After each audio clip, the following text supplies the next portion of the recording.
is clear that such persons, as the writer of these notes, not only may but positively must exist in our society. When we consider the circumstances in the midst of which our society is formed, I have tried to expose to the view of the public more distinctly than is commonly done one of the characters of the recent past. He is one of the representatives of a generation still living in this fragment entitled Underground. This person introduces himself and his views, and as it were tries to explain the causes owing to which he has made his appearance and was bound to make his appearance in our midst. In the second fragment, there are added the actual notes of this person concerning certain events in his life. Ladies and gentlemen, this is the author's note. Thank you for listening, and here we go. In fact, I have done this before, and you can check. So I'm going to skip to, let's see, and as I am not reading notes, I'm gonna skip around here. So that's me trying to find the right page. Let me see.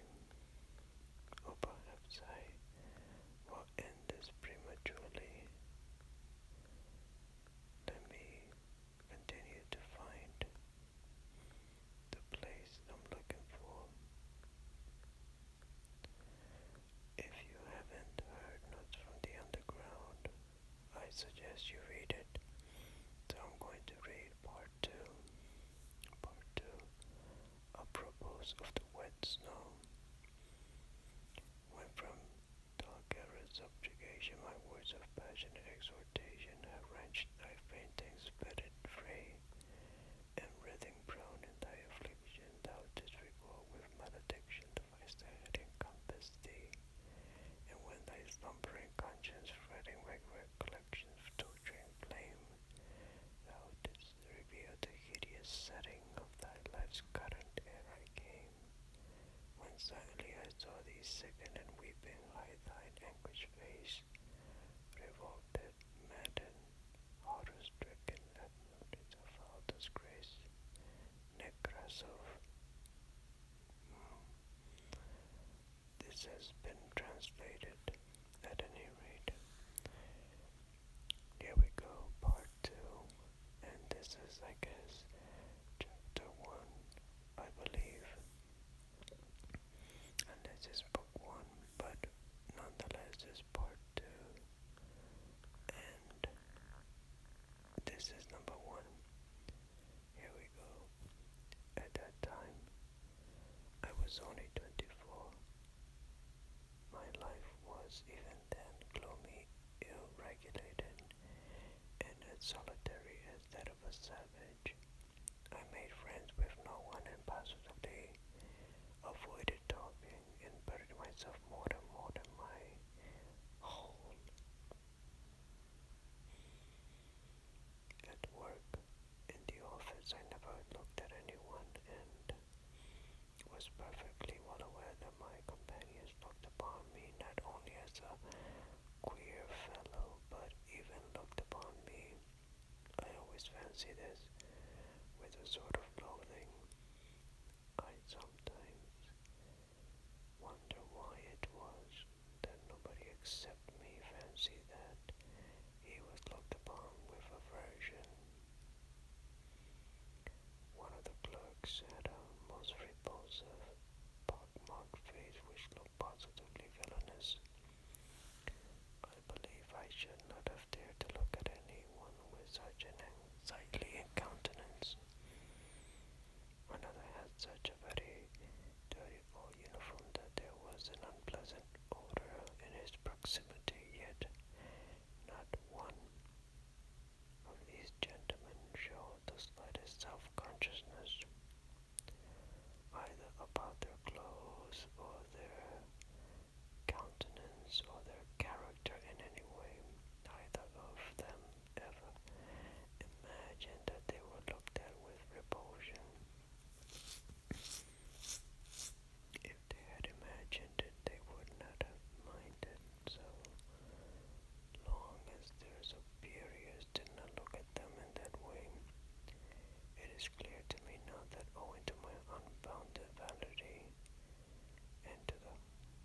my standard I set for myself.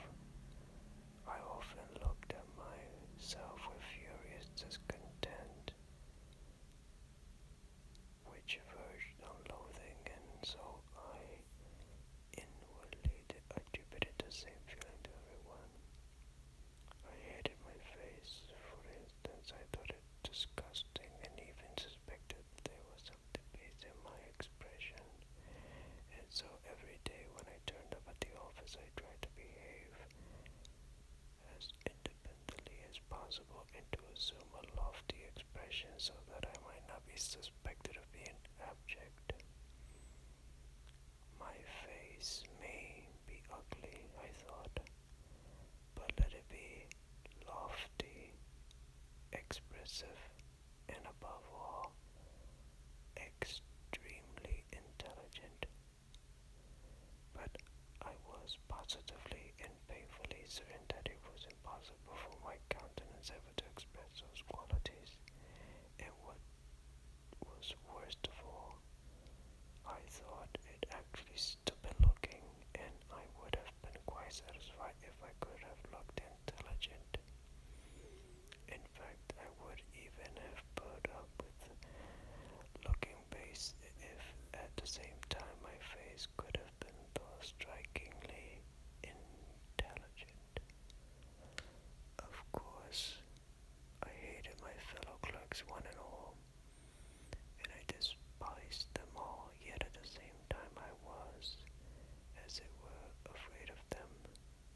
In fact, it happened at times that I thought more highly of them than of myself. It somehow happened quite suddenly that I alternated between despising them and thinking them superior to myself. A cultivated and decent man cannot be vain without setting a fearfully high standard for himself and without despising and almost hating himself at certain moments. But whether I despised them or thought them superior, I dropped my eyes almost every time I met anyone. I even made experiments whether I could face so-and-so was looking at me, and I was always the first to drop my eyes. This worried me to distraction. I had a sickly dread too of being ridiculous, and so had a lavish passion for the conventional and everything external.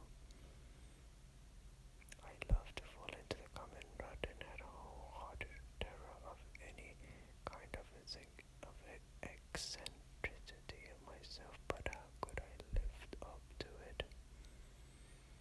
I was morbidly sensitive as a man of our age should be. They were all stupid and as like one another as so many sheep.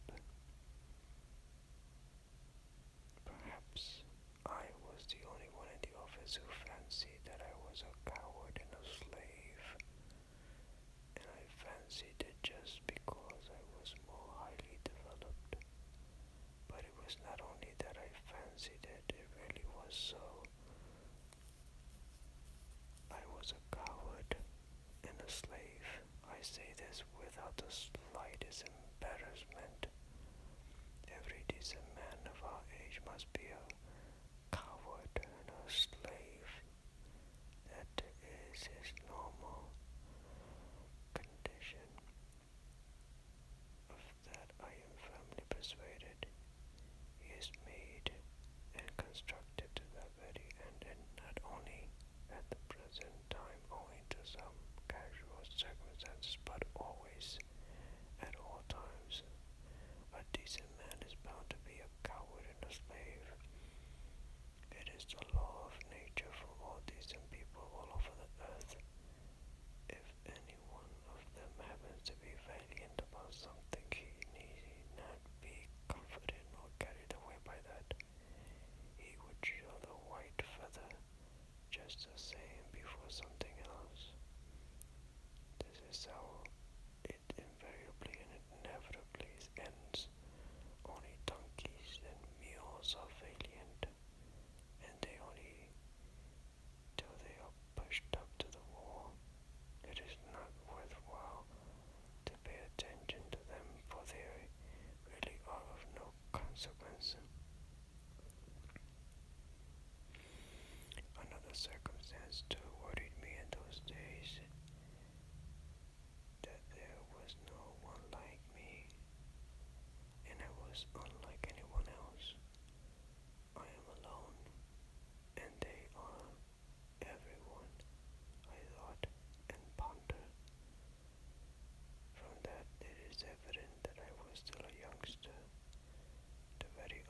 sometimes happened. It was lonesome. Sometimes to go to the office, things reached such a point that I often came home ill. But all at once, apropos of nothing, there would come a phrase, there would come a phase of skepticism and indifference. Everything happened in phases to me, and I would laugh myself at my intolerance of fastidiousness. I would reproach myself with being romantic. At one time, I was unwilling to speak to anyone, while at other times, I would not only talk, but go to the length of contemplating making friends with them. All my fastidiousness would suddenly, for no rhyme or reason, vanish. Who knows, perhaps I never